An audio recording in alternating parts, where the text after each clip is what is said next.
welcome to Do or Duncy, the only podcast you can hear always in television and entertainment news with too many hosts with exactly the same opinions. I'm one of those hosts, David Allen. Another one is John Berwick. A third one is Kyle Bridger. And I will say, I can't believe we're doing this again, but I'm going to be the Joe Exotic to John's Howard Baskin to Dave's Carole Baskins. But we're doing it. We're doing it again because I'm pretty sure I probably did this before.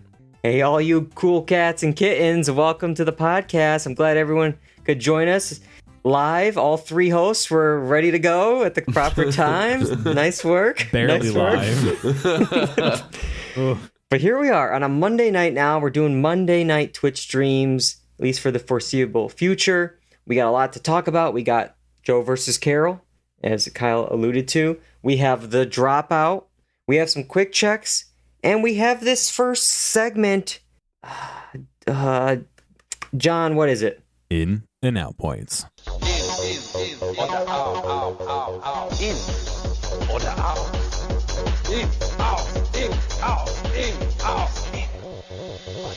Yes, it is in and out points. All right, I got a couple of them for you this week. Let's start off with The Batman. It was a big weekend for the Robert Pattinson film. It scored an opening weekend of $128.5 million domestic, with a total of nearly $250 million worldwide. And I have to ask, this big box office haul, is it because of something called variable ticket prices? All right, I don't know if you guys saw this here, but AMC announced a pilot program that they tested out in the US for the Batman, using what they call variable pricing. Quote, currently, our prices for the Batman are slightly higher than the prices we are charging for other movies playing in the same theaters at the same time. Okay, here. So my question on this, right, is are they achieving this by raising the prices for Batman or lowering the prices for everything else? Because if they're lowering prices for everything else, cool beans, dude. I'll take that. Are they raising prices for Batman? You know the answer to this one, John. Freaking you know this answer. Don't shine, man. Of course, they're raising prices. Looks like in New York City, for example, it's nearly $19 a ticket for the Batman. Boom. Other films are $18, the $17.99. The fact that you're saying releases. like the regular $18 is so much money. It's insane, dude. Yeah. But like, did they give a reason why they're doing this variable pricing, or is it just for the stockholders? Money. Yeah. Is it? So it's not for the consumers. It's for the stockholders. No, I think so. I think it's definitely, theater's been hurting for the last, 2 years. Spider-Man helped. I mean, most of the films haven't really been collecting money. They saw Batman coming. They're like, okay, this is going to make money. Let's, those people that really want to see this film in theaters, charge a little extra. That's crazy, man. They're going to push people even more away from the theaters. I mean, it's only $1 or $2, but like, geez, it adds up. If the idea is out there, it's more the idea of it that's a hindrance. Like, if I'm planning to go to the movies, I probably would have gone anyways. But if I am like on the fence about it, I'm not going to be like, yeah, let me go just randomly watch a $19, $20 movie. That's just not going to do it. Yeah. Yeah. And it's like, well, where does it stop? It's just $1 now, but it's $20, $21. Like the next Avengers, whatever, Spider-Man 4, whatever it is, it's going to be $25. It's like, at the very least, as John was saying, then it should theoretically work in reverse. If you have a film, an indie film, a film that's smaller budget, make it a little cheaper to go to the movies. And maybe people will go see those films that, I'll just wait for it on VOD. I'll wait for it to be on HBO Max. Well, no.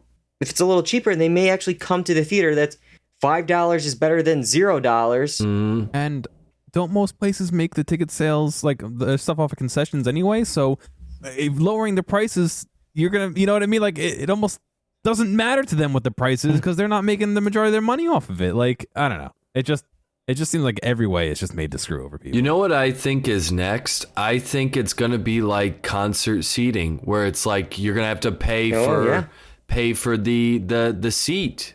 Like the cost of the I think even the cost of the ticket is going to cost more if you want a certain locations. Yeah, center seat will be 25 and the outer seats will be 18 or whatever. And front row where you have your neck, getting stiff is going to be, maybe $18 for that one. A little cheaper than the $20. Yeah. It's possible. It's certainly possible. We'll have to wait and see. This is just a test program, but I wouldn't be surprised if we see it quite a few more times, especially leading into the summer box office. We have another one, though, kind of related to Batman. One soon-to-be father will probably pay even more than $18.99 to see this film first thing because, well, a user on Reddit posted in the infamous Am I the A-hole subreddit asking if she is the a-hole for being mad at her husband for choosing the film The Batman over seeing the birth of his child, since both were supposed to happen on the same day. So, Kyle, I'll ask you, is she the a-hole in this one? No. Oh, man, this is a bad look, dude. Why would you do this? Why would you do that? Spoilers. You can't miss those spoilers. Sure. You can have a kid any old day, but the Batman, this is the only Batman film that will ever come out in the next 30 years. Mark my words. There won't be another reboot or sequel. You got to make sure you watch this one now. I know. It's just so absurd.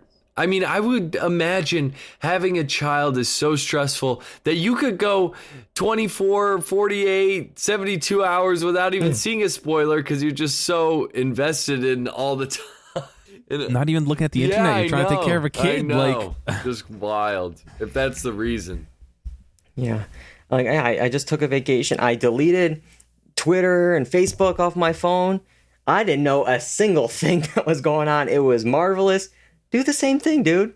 Just can you stay off the internet for an afternoon to see the birth of your child and then go to the theater? Also, we're talking about a movie over a living thing. Your own living thing. Your own creation. Your own DNA. Oh, man. Let's see. She posted in the subreddit here, quote, he says it is important to see the movie the first day because of spoilers, and that even if I end up having the baby that day while he is watching the movie, at worst, he would arrive a few hours late, and it's not such a big deal. He says, I am being irrational and emotional because I'm pregnant.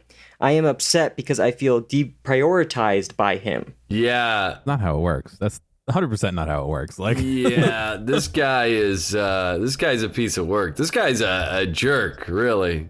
Yeah. He's an a-hole. He is. There we go. We figured it out. Oh my God.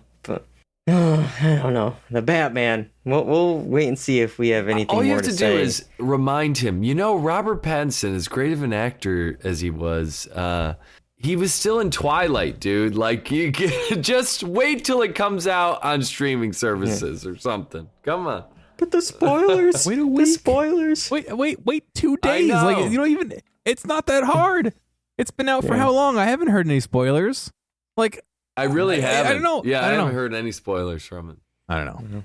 All right. Well, I guess I will be spoiling a superhero movie in our next segment where we're talking about the Oscars for Spider-Man No Way Home. But at this point, I haven't seen it. We all know it. But anyways, a week or two ago, Deadline reported that a surprising film was leading the Twitter campaign of the quote or hashtag. You see that? Dave just lost his mic.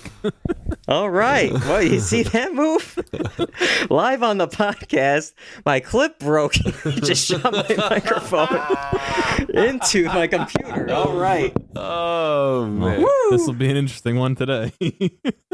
Yeah, I guess should I just hold it, John? What are we doing? Hold a little further than you were because you're a little loud. Okay, I'm going to hold it here. Sounds Is that good? Yeah. Testing? All right. Let's keep this in. Live Twitch streams. You never know what's going to happen on Monday nights.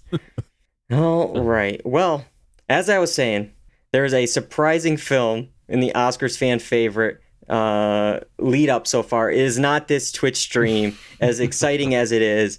As much as the Academy and ABC wanted to be Spider-Man, it's Cinderella. Cue the James Corden gif.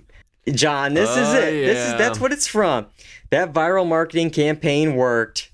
We got Cinderella in the lead right now for Oscar's fan favorite. It could be going on Oscar night for Oscar glory. Oh, what the heck? What is going on? John, what are you doing, man? You way too much time on your hands. Way too much time. 2 hours rotoscoping that. We're going to get so much use out of it, but thank you. All right. Oh, my God. This is off the rails tonight. Off the rails. All right here.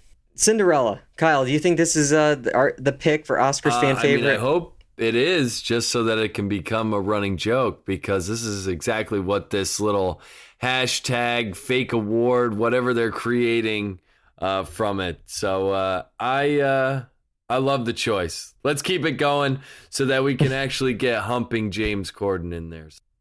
Yeah. Well, the Academy did confirm that Cinderella is one of the top 10 choices right now. And they also gave us the list of the rest of them that are in contention. We have Army of the Dead, Cinderella, Dune, Malignant, Minamata, The Power of the Dog, Sing 2, Spider-Man No Way Home, The Suicide Squad, and Tick Tick Boom. The Power of the Dog is in the top 6? Well, I don't know if it's top 6. It's top 10. Still. They're just alphabetical order. Wow. Yeah. Okay.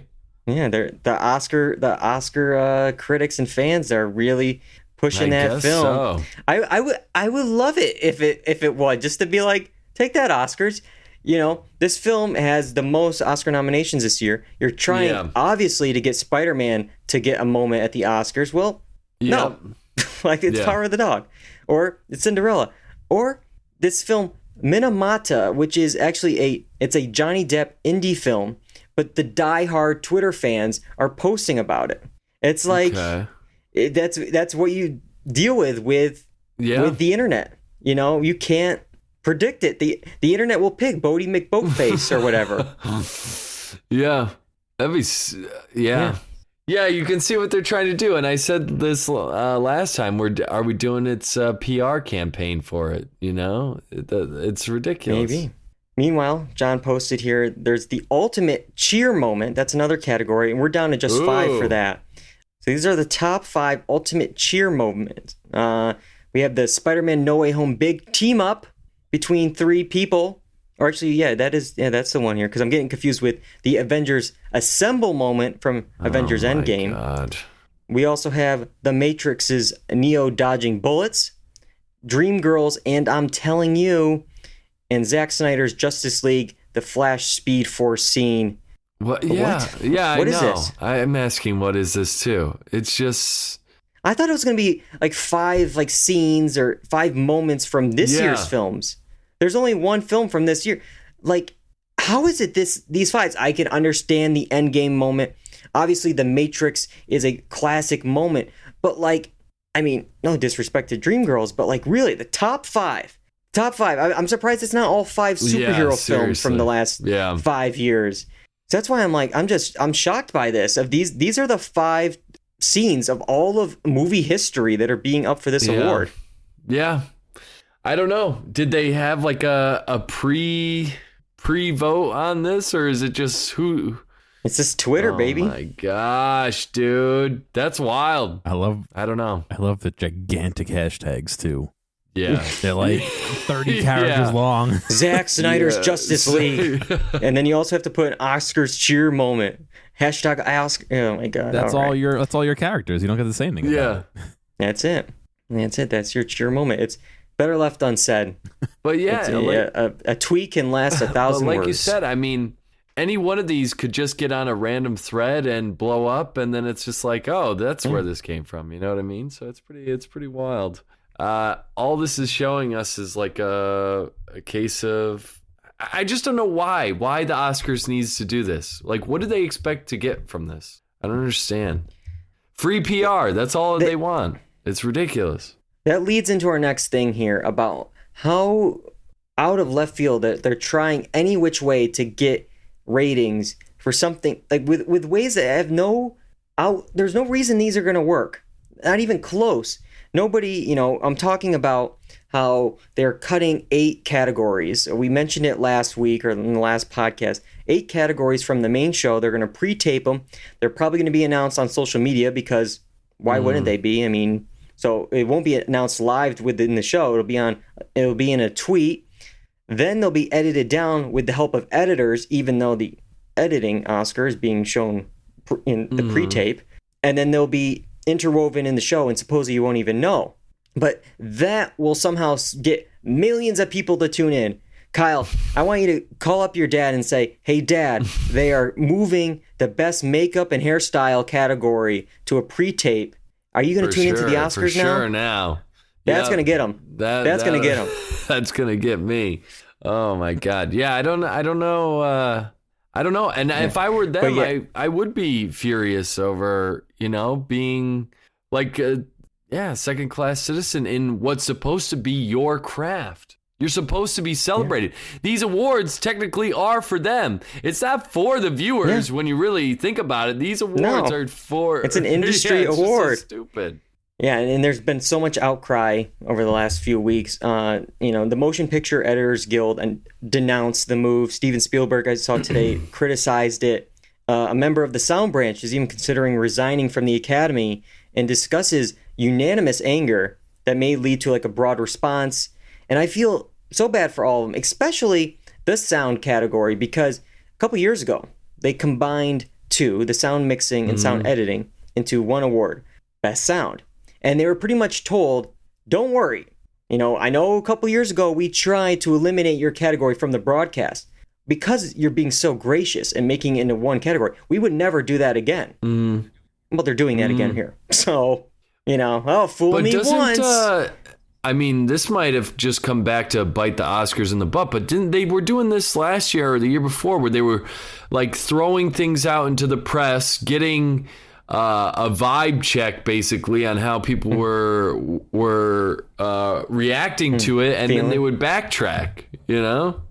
Yeah, they have done that before. The popular Oscar. What's interesting though, they've done like everything that they're doing this year that people are complaining about is what they did a year ago or 3 years ago when they wanted to cut categories and they did all this, and people cried out so much that they said, oh, we're not gonna do it. But now they're doing it again. And there's a quote from producer Will Packer, and he responded to the outcry and said, quote, nobody is going to be shortchanged by this decision to try to make the show more efficient, expedite, and make more people watch the show. I'm going to have every one of the nominees have a moment. All the nominees for all the categories will hear their names in that show. The winner will have their speech.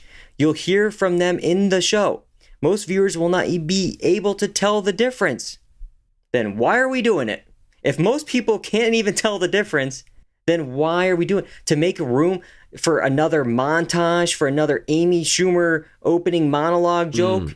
So we don't need those. So what I'm guessing the plan is, like you said, they've already had them on stage do the speaking before. So then when they come up, they cut to the movie and then they're already talking underneath or something.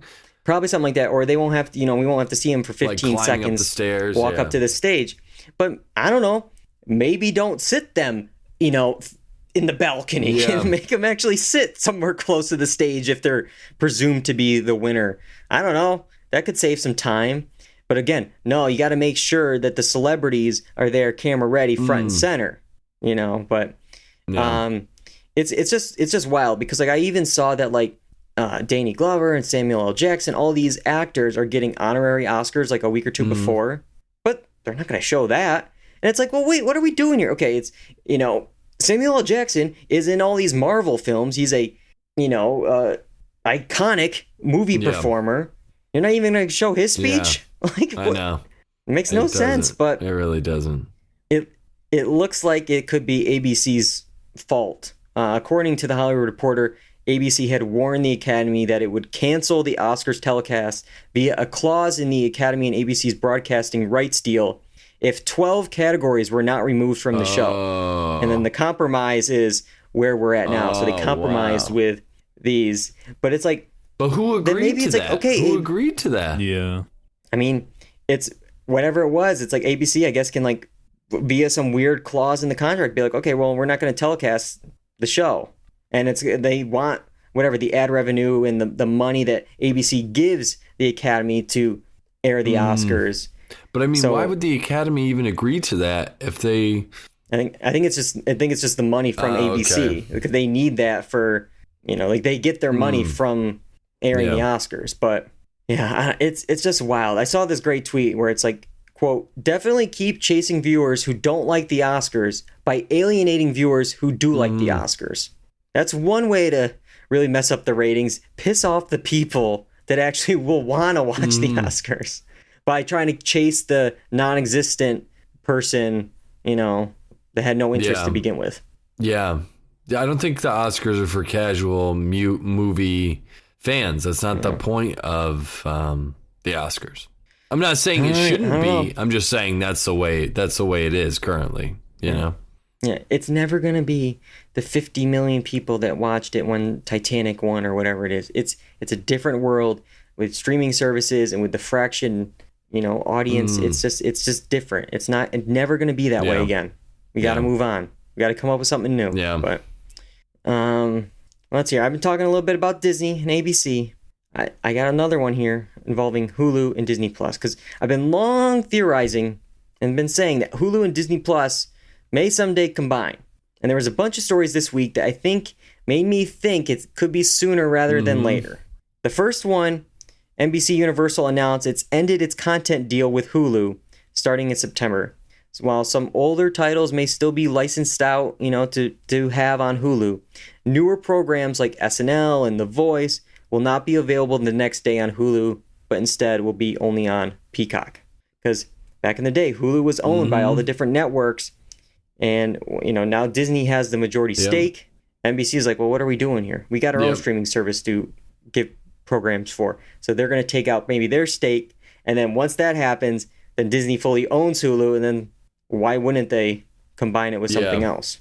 Yeah, I don't know. They could make like Hulu the more adult version or the adult stuff, maybe off brand of that. But I mean, here's what Disney has to think. Is it smarter to get it under the Disney brand, or is this like an offshoot where we can hold our more adult stuff and then it looks like another choice for people when in reality all the money's coming back to us?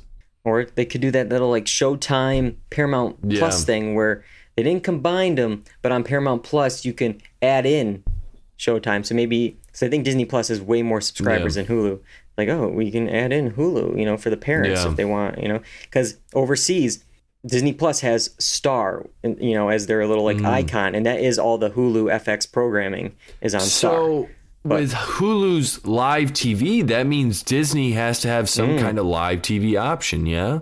I think so. What do you mean? Because Hulu does like live TV. Hulu does. That would mean like YouTube TV, they have their own, but like that would be Disney's version of the live TV. You know what I'm saying? Yeah, that's what they have now. And I don't know if like later on, if Disney Plus, if they do combine, they would add that in as an element. You would think they would. I mean, one of the things of live TV that's so popular, and a lot of people, the reason why a lot of people have live TV is sports, like ESPN, and Disney owns that. And you kind of mentioned the adult programming. Hulu is gaining all those Ryan Murphy series that we're complaining about that were on Netflix, like American Crime Story and Pose. But Disney Plus is going to be gaining the Netflix Marvel series like Daredevil, Jessica Jones, The Punisher, all those series that they did before like the merger here. And this is, I get it, but also I don't get it. These are very violent adult shows. They are not Disney Plus shows. So much so that Disney Plus is adding parental controls to the service to help parents so their kid doesn't choose The Punisher, you know, after watching Monsters Inc. or whatever. But it's like, so why then a few years ago when the new Lizzie McGuire reboot was supposed to be on Disney Plus, they said, oh, it's too adult. We can't do this.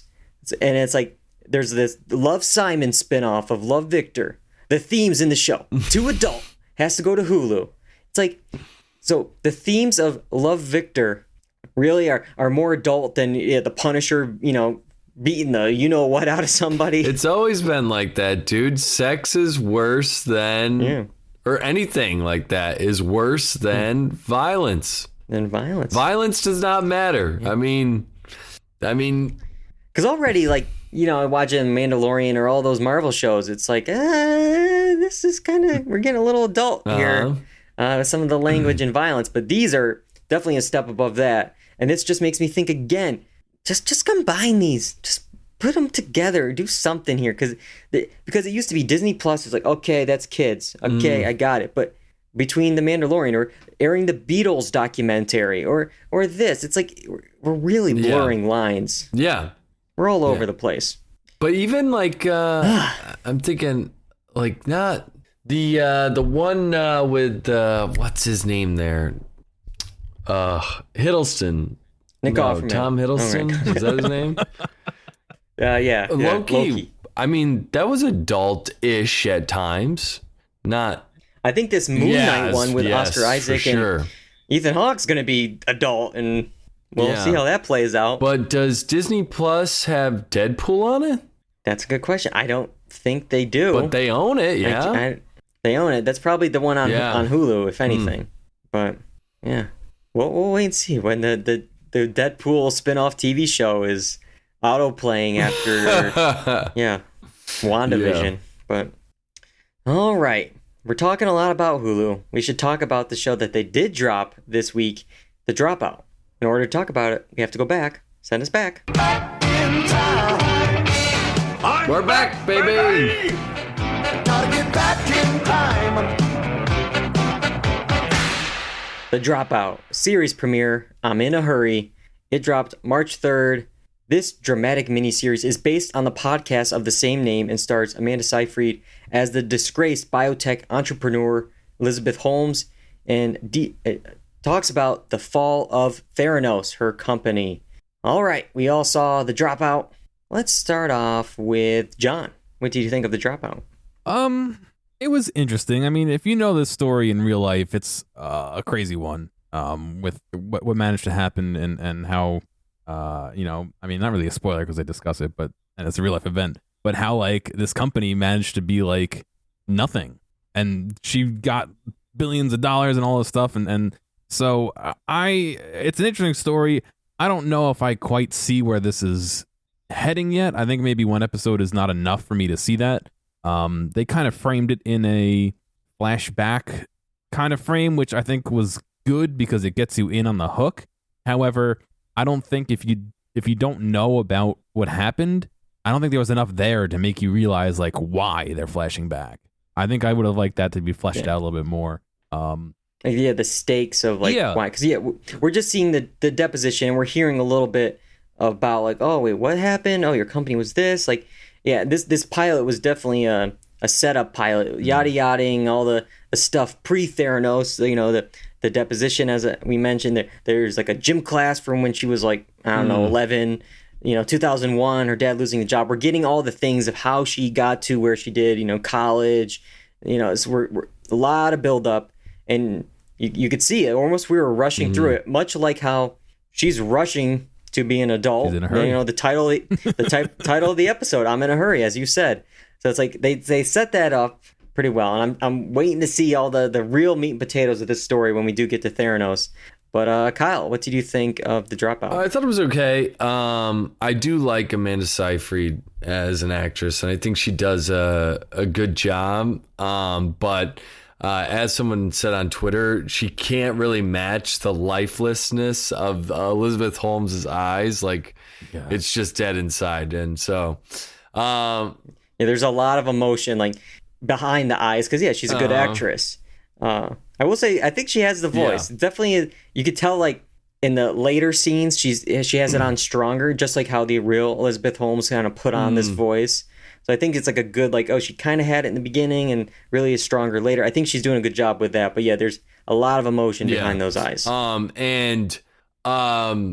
was gonna say, I don't know too much about this story. Like, I know a little bit about it, but not very much.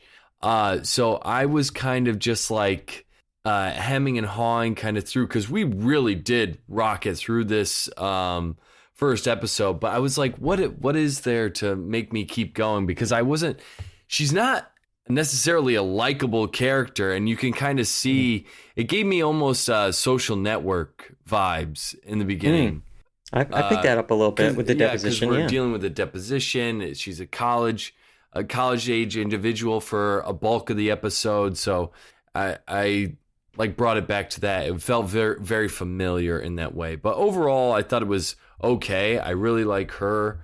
I just am going to need to see a little bit more, but I don't know. We'll see. We'll see how I feel about it. Yeah. I will say, and we talked a little bit about Amanda Seyfried. I am glad with this casting over who it could have been.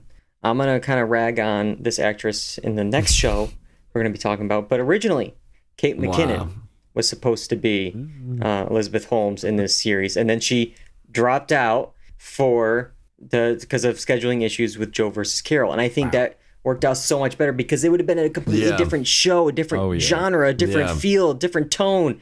So to have a dramatic actress in this dramatic story, I think works so much better. As I think we really kind of lucked out with the casting of Amanda Seyfried here. And this story is wild because I remember like watching this doc of the inventor, I think on HBO, I believe it was. And it is like a wild story because you're watching this and you're like, it's wild how, because she isn't 100% a fraud. Yes, Theranos and the product she was making was bad, but she's smart. Yeah. She knows a lot. She was smart enough to get into a grad class at Stanford as a freshman. Got smart enough to have her professor invest in a company. It's like she knows, a bit of what she's talking about. So it's just wild to see, like, like how does that happen where somebody so smart can know what she's doing is wrong? Because a lot of times there's a lot of dumb people who think that they're the smartest people in the room and that they're just full of crap. But she's smart and is full of crap. You know what I mean? Yeah. But one thing I hate about like these shows like this that always like talk about the future, mostly made me think of this thing in Pam and Tommy as an example of this like revisionist history of like, looking back on it compared to future now. A good example is in Pam and Tommy, where I saw in the last episode where it's like, hey, this coffee's from Seattle. It's called Starbucks. And someone's like, it'll never catch on. It's like, oh my, okay, we get it. You're in 1996 or whatever it is. And there's like a little bit of that in this where it's like, I want to discover something new. And it's like written in a letter. And she's like talking to all of her adult friends. I want to be a billionaire. It's like, oh, of course you do, Elizabeth. And, it's like all this like, Laurie Metcalf telling her, you can't skip the steps. If you get anything wrong, they will destroy you. And it's just like the foreshadowing is like, we get it. It's going to happen. But for sure. There's a couple of characters I want to also talk about in this. Naveen Andrews, who plays Sonny. This is a relationship. Yeah, what's going on here? Is questionable. Did this really happen?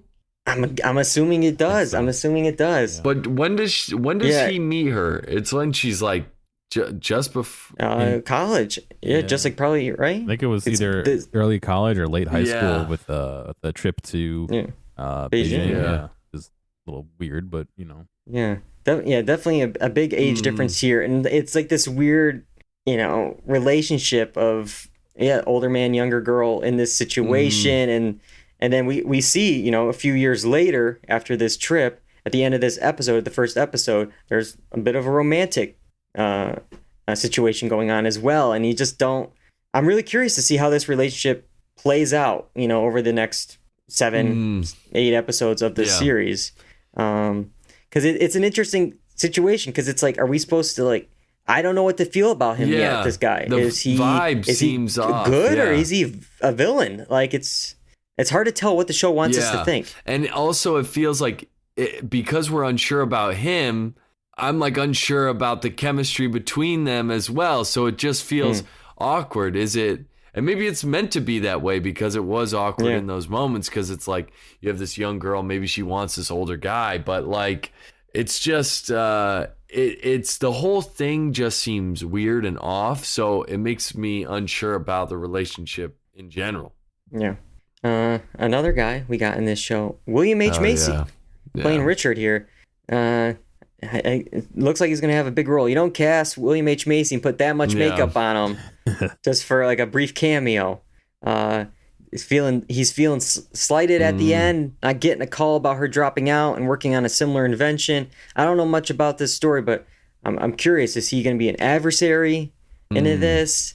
I'm assuming so. If our other character of Sonny is going to be probably more of an associate, but I'll be curious to see how that plays out with him. What do you think of Richard here? I think William H. Macy goes right into the role, man, because like it looks like I mean, when he's angry, it looks, he doesn't look like William H. Macy, it's there. But what I'm so curious about is he feels slighted, but when what's her name's father's asking him for money, they don't seem that close to begin with. Yeah. It didn't seem that close. I don't know. Well, it did say it was her father's wife's friend's husband. You know what I mean? Like, so I could see how maybe 6 degrees of separation. Maybe they're not super close because, it's the once removed from the friends, you know. But I agree. It was kind of a little awkward, which I think it was supposed to be. But yeah, there was a lot of awkward in this episode, and that's probably who the characters are. But I gotta ask, are we gonna be watching more of The Dropout? See, this is the decision that's hard for me. Like, I'm interested, but I didn't necessarily love it to keep watching it. I might wait a little while, see what happens, and then continue with it. But there's other stuff coming out that I'm interested in. Maybe this is a back burner one for me. Yeah, see, I feel like John's the same way. Yeah. There's so much stuff coming out in the next 3 months that I already have stuff from last year I'm still trying to catch up on. So unless I always say this, unless I hear something crazy about it, I kind of already know what happened in real life. It wasn't a great story. Not that it wasn't a great story, but it didn't have a good ending, kind of, so I might do at least 1 or 2 more just to see, because now we kind of set the table with everything in this first episode. Maybe now we'll get to the good stuff, if you will. So we'll see if it picks up in future episodes. Our next series is another true crime type series, Joe versus Carole, the series premiere, Unwanted Animals. Also, March 3rd. This one was on Peacock. This drama limited series is based on the Over My Dead Body podcast's 2nd season, and it follows the criminal case of Joe Exotic, who we all saw convicted of murder for hire in 2020's Tiger King on Netflix. All right, we mentioned it in a coming attraction a few weeks ago. We saw the trailer, we talked about that, and then we said that kind of feels like an SNL skit. It doesn't feel right. But I gotta ask you, now that you've seen the pilot, Kyle, what did you think of Joe versus Carole? It still seems so unnecessary, but I didn't hate it as much as I thought I was going to. It's fine. I mean, John Cameron Mitchell as Joe Exotic turned out to be fine, and I actually liked his portrayal more than I did Kate McKinnon's, because Kate McKinnon is Kate McKinnon. There's just no difference to me. But with John Cameron Mitchell, it looks like he's actually into the character. I don't know. There's parts of this show that make me roll my eyes. There's parts of the show where it goes against tone by having these weird comedic bits. It's like, what do you want it to be? Do you want it to be a drama? Do you want it to be a comedy? Well, we know these people are quirky characters. They're quirky in themselves. Why do you have to do more to them? With these little weird back and forths that seem to stall progression of the storyline. And I don't have any not offhand, but I remember several times where it was like that. So with all of that said, there was not fondness, but I guess it was okay looking back on it through a fictional lens. But it's just okay. It's it is what it is. Yeah, this one just didn't work for me. And maybe it's like what we've talked about. Maybe we all saw it 2 years ago, and it's like you can't top crazy. You can't capture lightning in a bottle twice unless there's some huge development that the Tiger King series didn't show the first time, which I'd be surprised, because we know everything that happened, all the follow-up articles and all the news updates. It's like we saw it already. We know the big moments and twists. So unless you're going to straight up make up things, like what's the thing that's going to make us, whoa, that happened? It's like, unless you haven't, we're in a coma and you didn't see Tiger King, maybe this will work. But then again, we got this disclaimer. While based on real events, parts have been fictionalized solely for dramatic purposes and are not intended to reflect on any actual person or entity. It's like, does that mean they can just make crap up? Like, they can be like, all right, well, let's add in some extra craziness because it's like not intended to reflect on any actual person. What are you talking about? This is who's Carole Baskin then? Why are you using that name if it's not a real person? But one of my biggest things, and before I get to my other rant, is I just don't understand, like, why now? Why are we telling this story now other than, of course, money, to capitalize on? They wanted to be the first ones to do it, right? Because aren't there 2 others in development or something crazy like that? I don't know if, there was a bunch of development. I think a lot of them kind of fell apart because it's been, 2 years too late to capitalize on the momentum of that. I just think it's like, it's late, but it's also early. It's like, like a show like Pam and Tommy, sure, it has the stuff about the tape, but it's also like getting into like the treatment of Pam and women from that time and how the tape leaking is. It's a different generation. Violating. It's a generation. It's a generational look at society. Yeah. People versus OJ looked at the case through the lens of race, but it's like, what is this looking at other than, hey, these two, they're pretty crazy. Yeah. It's like, we know, we've been there. I realize I've been going on and on. I got to ask John. John, what did you think of Joe versus Carole? I'm in a similar boat to Kyle, but I think I'm a couple rungs down the ladder. I didn't really enjoy it. It was the same thing, just worse, kind of. I mean, what happened in that episode that didn't happen in the other show? Except now it's instead of Carole Baskin, it's Kate McKinnon. Like, I can't separate them. She's just herself, and I don't think. I mean, I don't know. I haven't done a in-depth study on Carole Baskin, but it didn't seem like she was the kind to make those kind of jokes about, so why are we adding them? Like, I don't get it. Is that the difference they're trying to make, is just turn it into a comedy? But then it's not like that all the time. So what's the? Yeah, it's billed as a drama, and I had the exact same thought of you, John, with the comedy. I'm like, this is over the top. The stuff we saw in Tiger King of Carole Baskin is not like this at all. So I don't know what she's doing. I mean, her eyes are, like bugging out at different points. They're over the top. There was one point where she's like hiding into her jacket, I guess for allergies, but it's just like, what? No human does this, what you're doing in real life. It's over the top. I think one of the jokes, that they kind of they threw in something about like the confusion over muting her phone.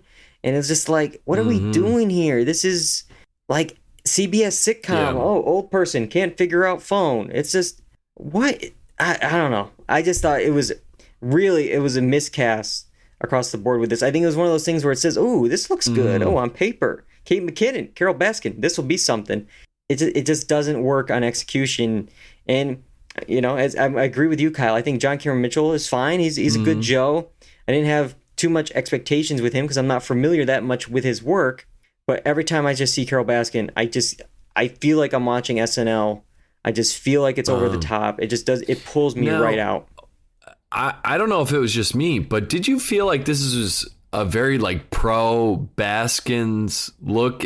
It felt very on her side, didn't it? Or was it just my imagination?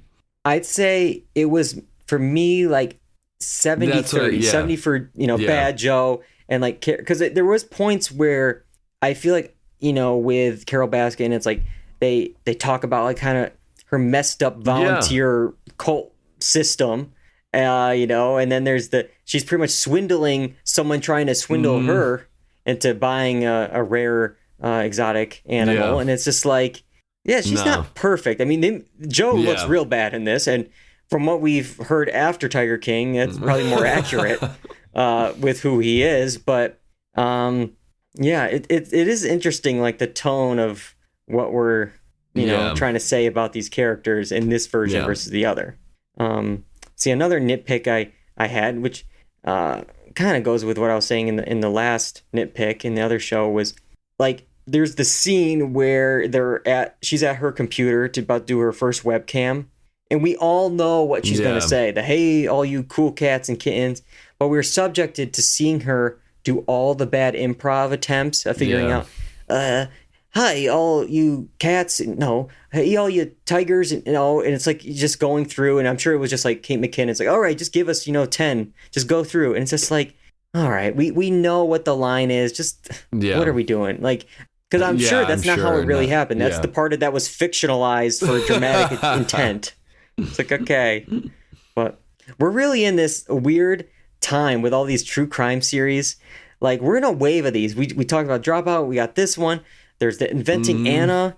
And we have like 3 or 4 more to come. There's like The Girl from Plainview, We Crashed, Super Pumped. There's just like, I don't know what it is in the water right now in Hollywood, but it's just every single Fyre Fest type con. We're going to do a show about it. Maybe it's more about our society that all these con men are like elevated to star status. It started with maybe. What's his name there? I don't know. No. Nick Offerman. No.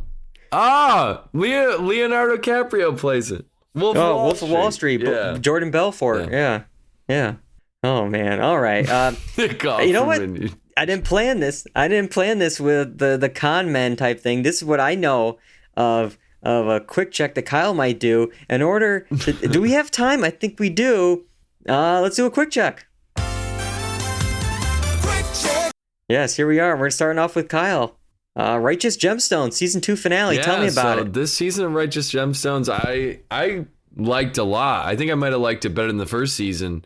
We get the addition of Eric Andre. I'm a big Eric Andre fan. Oh. And so we see a little bit more of the dad and kind of his backstory, which was interesting. We got a little bit more there, so I enjoyed watching that.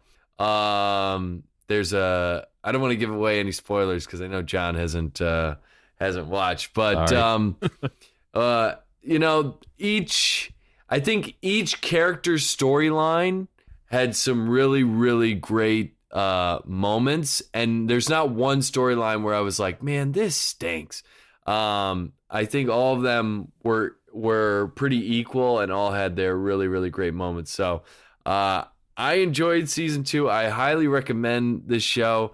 I wasn't like all in with season 1, but after watching it, I really enjoy it, and I think season 2 is even. Yeah, I might have to get into it. I remember watching the first few of season 1, and it just wasn't connecting, and something just felt off, and I don't know. Season 2, I've been hearing good things.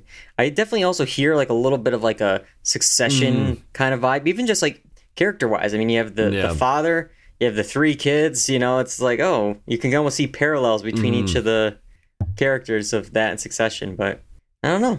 I might have to check it out. John, you've been watching, right? I watched the first season. I haven't started the second season yet, but I'm excited to, because like Kyle was saying, it was good in the first season, and I've been hearing good things about season 2. I just gotta. I've been watching with somebody. I gotta coordinate getting us all up to speed.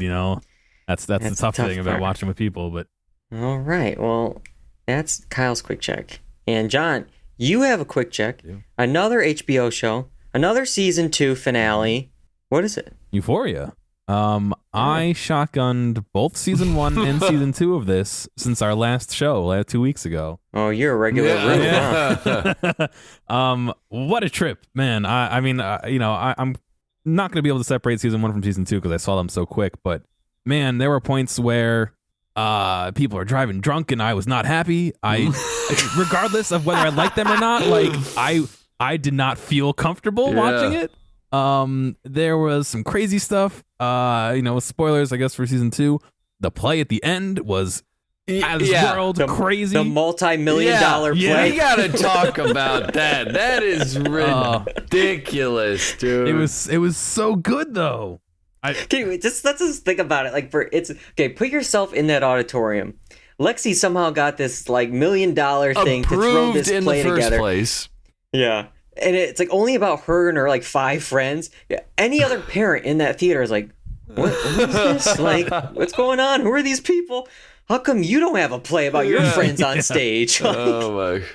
I'm sitting through this of 4 kids I don't even know. And mind you, spoiler alert, everything that happens during the play, where are the teachers? Where is the principal? There's no way the second half of that show goes on at all. Where are any of the adults in the Euphoria that parallels world? the whole series. How are these kids doing these things? I don't know. Yeah. I don't know. But I really enjoyed all of it. I think for me, the ending of season 2, the very end of the season, was a little bit of a low point. I think they really peaked at this show, and the events that were happening to other people while the show was happening, and then we kind of go back to like a normal state at the end, and it was a little bit weird. I didn't feel the punch of a season end because it happened halfway through the episode. You know what I mean? So that was a little disappointing, but overall, I've been really enjoying it, and I'm hoping to see some more of it in the future. Yeah, for me, I feel like this season wasn't as strong as season 1. I think the show is visually just, there's so many great cinematography in this show, and the acting is great, especially from Zendaya, but it's not much of the stories. The script isn't sometimes fully there for me. And for like Zendaya, I hope next season, I know, it's addiction, but I hope they give her more than just ruse on drugs. Mm-hmm. That's your storyline for the season. And like we get so much of it. And, like the Maddie, Nate, Cassie, it's just the love triangle. It's the teenage, sure. There's, maybe the HBO version of that, but it's a classic love triangle that we've seen on every, teen drama. And it's just, if you look back on the season, I don't know how much like forward momentum we did with some of the storylines. I mean, for instance, Kat got 0 screen time, completely absent when she was a big player in the first season. Some believe on the internet it's because there's, I guess, a possible feud between her and the creator of the show, and that's not the only issue he faced. I saw this report from the Hollywood Reporter. They talked about this story from the Daily Beast about, quote, a toxic production of Euphoria, the long 18-hour days without meals and bathroom breaks for a lot of people, last-minute script changes. I guess, spoiler, that Fezco was the one supposed to die in the raid at the end, but it looked like at the very last minute they switched it to Ash. 4 actresses pushed back on the excessive and explicit nude scenes that they were asked to do. So a lot of stuff, a lot of drama behind the scenes and also in front of the scenes. And again, you have to remember that this is a show about teens. And then you're high schoolers. Listen to the last thing that you had to say, like push back on nudity surrounding it. It's like, dude, this is wild. Like I know, like art is different over certain periods of time, but you do have to remember they are supposed to be portraying, children. So yeah. I mean, I'll be watching. It's definitely one of those shows where it's just like, wait, what's happening? It's just, again, like I said, the story sometimes is a little iffy, but like I'm still with the popcorn, like, whoa, what was that? So because the production is really good. Yeah. All right, I got a quick check. Another finale. I think we've seen this one as well. The After Party, season 1 finale. I'm gonna spoil it, so see you next week if you don't want to know what's going on with the After Party. Okay, here we go. Ben Schwartz. It was Jasper all along here. He was the killer. And I gotta ask you, Kyle, are you happy with that reveal? I mean, yeah. I found it entertaining and interesting, and I like the way they did it. I like the way they told the story, and everything else just seemed like a red herring, so you knew it had to come from somebody that hasn't gotten looked at very closely yet, Yeah, and his episode was so like fun and upbeat. Like that was probably my favorite episode. Was his like musical episode of all the bunch, because each episode in this series is like a different genre, and whether it's animation or rom-com or whatever it is. And looking back on it, there was always like a little suspicion. I mean, obviously everyone had a little suspicion, but there's always points where it's like, there was big clues. Like, he is the IT guy. He knows his place inside now, where the cameras are, and this and that. Doesn't seem that upset that his oldest friend died. He's kind of whatever, still having a good time at the party. So there's all those clues there. I will say there was this theory I had maybe in the first 2 or 3 episodes, even though they almost made it like too not obvious with Nate, but like too much of a red herring with Nate, the one everyone forgot the names of. But for me, the opening credits, this was my personal theory, that they kind of like revealed who the person was in the opening credits, and it was going to be at the end of the show. They're going to be like, we told you all along, the clues were there, because each like corresponded to their character. So you're watching it and it starts off and, you know, the police are coming up and they show Tiffany Haddish, and then there's like Ben Schwartz on the piano. He had a musical episode. Like each one like had a different thing. Dave Franco was the victim, and like right before they showed the victim, there was somebody that like burst through the door, and it was on the same card as the actor who plays Walt. I'm like, oh, that could be like each person has their, like Barinholtz is in the car running down, you know, the action film. I'm like, oh, that'd be an interesting thing where it's like, oh, it was, yeah, they show Nate, they show Dave Franco, the names are in that order for a reason. It's not, you know, so, but of course that wasn't it. After like 2 or 3 episodes, I'm like, no, it's too obvious that like Nate is just like this, you know, weirdo. Like it has to be someone that's, you know, it's not going to be Sam Richardson's character. It's not going to be Ike Barinholtz. It has to be like one of the other side characters. But I do have to ask you, are you guys interested in a season 2? Because it was renewed for a second season last week, but it's going to do kind of the Knives Out approach where Tiffany Haddish is the one coming back. It's going to be a new cast. I was going to ask. I think I would like it with a new cast. Because I think they do a good job. I like the way they told the stories. That was very interesting. I thought it was well thought out. And the mystery was there. I mean, you could try and solve it along the way as well. But yeah, I enjoy it. And there was a lot of funny moments. So there was that too. So I enjoyed it. I still only saw the first episode, but she was. Oh, sorry, I spoiled it. I don't know if I don't really plan on watching the rest of it. I thought she was the weakest link to me, to be honest. So I without seeing the rest, I'm making a snap judgment on the first episode. But without seeing the rest, I feel like I would want all new everyone. But who knows? Like I said, I haven't seen the rest of the season, so I can't really make a super informed judgment. There's definitely points where it's like, oh, that's Tiffany Haddish. She's doing the Tiffany Haddish thing, you know, pulls me out a little bit, but she grew on me as the show went on. Some good moments later on in the later episodes. But all right, that is the after party. That is all our quick checks. That is all we got for this week. Let's see here. Next week, we're going to be back talking about Winning Time on HBO. And then we have The Last Days of Ptolemy Gray. I believe that's what it is there, with Samuel L. Jackson, Apple TV Plus. Kind of a interesting, not really sci-fi, but you'll see. I read the synopsis and it seems like an interesting show to talk about. And that's next week. 2 weeks from now, hopefully, will be our Oscar predictions with the good, the bad, and the watchable. So bookmark that. Make sure when you bookmark it, you circle Mondays, because we are on Mondays now on Twitch. We moved from Tuesdays. We're going to do Mondays for the foreseeable future, 8 p.m. Eastern, twitch.tv/doredundancy. You can find episodes of the podcast. If you can't see us live on Twitch, you can find them on YouTube, youtube.com/doredundancy, Apple Podcasts, Spotify, the blog, doredundancy.com. Episodes are there. And of course, you can follow us on social media, Twitter, Instagram, @doredundancy. I got to thank both of you guys for joining me tonight. For John for directing the show, getting it up on Apple Podcasts, for doing whatever edits you're gonna have to do with my microphone exploding. Man. Couldn't do it without you guys. Thank you. Yeah. Sure. All right. Until next time, I'm David Allen. I'm John Berwick. And I'm Kyle Bridger.